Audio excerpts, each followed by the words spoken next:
Welcome to the Rim Break Rodeo. We hope this video helps. Hello everyone. In this video, I will explain how to make images responsive in Elementor, ensuring your website looks great on any device. To begin, simply drag and drop the image widget onto your Elementor canvas. Once the widget is in place, you can easily select an image from your media library or upload a new one. After choosing your image, navigate to the Content tab and select an appropriate image size from the drop-down, such as medium or large, to optimize initial loading.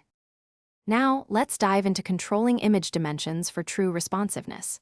In the Style tab, you can set the image width using percentages, for example, 100%, to ensure it scales fluidly. Crucially, set the height to auto to preserve the image's aspect ratio, preventing any stretching or distortion. Experiment with object fit options like cover or contain to control how the image fills its space, giving you fine-tuned visual control. Elementor makes device-specific adjustments incredibly easy. Click the responsive mode icon, which looks like a computer monitor, at the bottom of the editor panel. This allows you to switch between desktop, tablet, and mobile views. You can then adjust the image's width, alignment, and even margins independently for each device. For instance, you might set a mobile image width to 50% or even hide a large image on smaller screens, replacing it with a more optimized version. Finally, testing and optimization are key.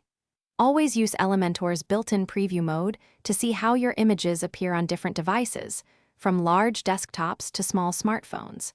Before uploading, compress your images to reduce their file size, which significantly improves page load times. Consider using modern formats like WebP for superior quality at smaller sizes.